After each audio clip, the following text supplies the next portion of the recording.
Welcome to Iraqi Dinar Update, your go-to source for the latest news, expert insights, and real-time developments on Iraq's currency, economy, and financial reforms.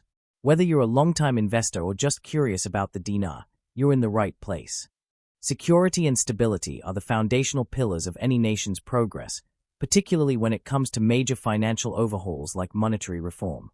For Iraq, these two concepts, security and stability, are not just political aspirations. They are prerequisites for implementing the bold and ambitious changes that will ultimately reset the financial standing of the country, both domestically and globally. When someone says that security and stability were born yesterday, they are highlighting a pivotal moment in Iraq's transformation, a moment where all the foundational efforts, all the years of restructuring and international cooperation began to take tangible form. These initial baby steps are delicate but decisive, signaling a major shift away from past uncertainties and toward a structured and prosperous future. The importance of security in Iraq cannot be overstated.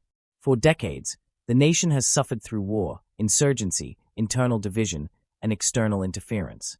These challenges severely hindered Iraq's ability to maintain a functioning, transparent financial system. Corruption festered in the absence of strong rule of law, and economic planning became reactive rather than strategic. In such an environment, the Central Bank of Iraq, CBI, could not realistically launch a credible monetary reform. International banks hesitated to engage, foreign investors backed away, and ordinary Iraqi citizens lost faith in the banking system altogether. Without security, nothing else could be built upon. Now, the claim that this security and stability have finally arrived suggests that something extraordinary has changed. It might mean that key political actors have been removed or neutralized, potentially even those who historically benefited from chaos and illicit financial dealings. It could also mean that Iraq has reached a consensus within its government and society about the path forward. Whatever the specific factors are, the phrase implies that the kind of environment needed to make irreversible economic changes is finally emerging. This is why it's referred to as taking its first baby steps. Like any newborn phase, it's delicate. There will be challenges. But for the first time in a long time, those steps are moving forward and not in circles. Monetary reform is not simply a decision to change the value of the currency. It is an entire ecosystem of policies, regulations, communications, and logistics. Reforming a currency, especially in a country that has gone through as much turbulence as Iraq, means restoring public trust, modernizing banking infrastructure, removing dual exchange rate practices, like the black market, and adopting international compliance standards. It means launching digital payment systems, linking to international clearing houses, and ensuring that foreign currency reserves are sufficient to back a newly valued dinar. And yes, it means preparing for the introduction of lower denominations of the currency, something that cannot happen unless citizens believe in the value and usability of that currency. Banks will become more active in the global financial system. Investors will re-enter with enthusiasm. Credit ratings could improve. Trade will no longer require unnecessary reliance on the dollar, especially for imports. Iraq could begin pricing its own oil and commodities in dinars, boosting its sovereignty and further strengthening the currency. This domino effect doesn't stop at the borders of finance. A stable, stronger dinar leads to more affordable prices for everyday Iraqis. Purchasing power increases, reducing poverty. With better domestic demand, Iraqi businesses can grow. That growth creates jobs. Jobs stabilize communities and reduce incentives for violence or corruption. Foreign companies see a new market to enter, creating more jobs and bringing in new technology. Government revenues increase, allowing for better infrastructure, education, and healthcare. A simple act like changing the exchange rate becomes a linchpin for national transformation. But all of this hinges, entirely, on the continued presence of security and stability. If this foundation crumbles, the entire reform process could fall apart. That is why so much emphasis is placed on its recent emergence. The statement that this is what the monetary reform of Iraq needed desperately reflects years of frustration, of plans made and delayed due to instability.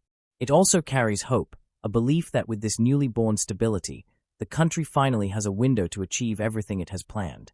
It is also critical to understand that stability is not just a political or military condition. Financial stability matters just as much. Iraq must stabilize its inflation rate, close the gap between the official and market exchange rates, and comply with international regulations like the IMF's Article 8 requirements, which discourage currency restrictions and promote transparency. These are not technicalities. They are conditions that reassure the world that Iraq is serious about reform. And these reforms only gain legitimacy when implemented in an environment where rules are respected, contracts are enforceable, and markets are protected from undue interference. The security and stability mantra is therefore more than a political slogan. It is the oxygen the reform needs to breathe. And as the days go on, every signal of improved safety, enforcement, transparency, and public trust reinforces this environment. The dominoes are being arranged carefully, one by one.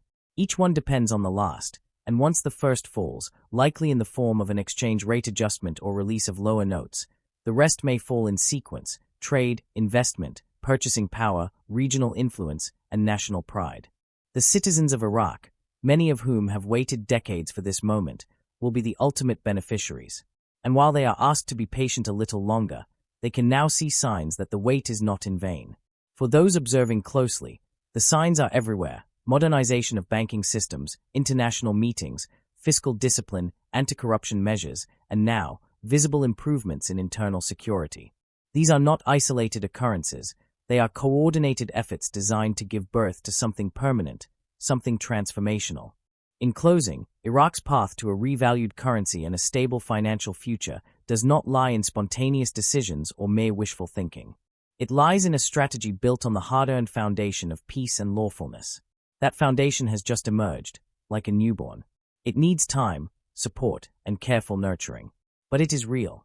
And in its growth lies the promise of an Iraq that is no longer reactive, but proactive, no longer isolated, but integrated, no longer undervalued, but finally standing in the fullness of its economic potential. This is what security and stability bring. This is what they were always meant to bring. Thanks for tuning into Iraqi Dinar Update. If you found this content helpful, be sure to like, subscribe, and hit the notification bell so you never miss a beat on Iraq's evolving financial landscape. Stay informed and stay ready.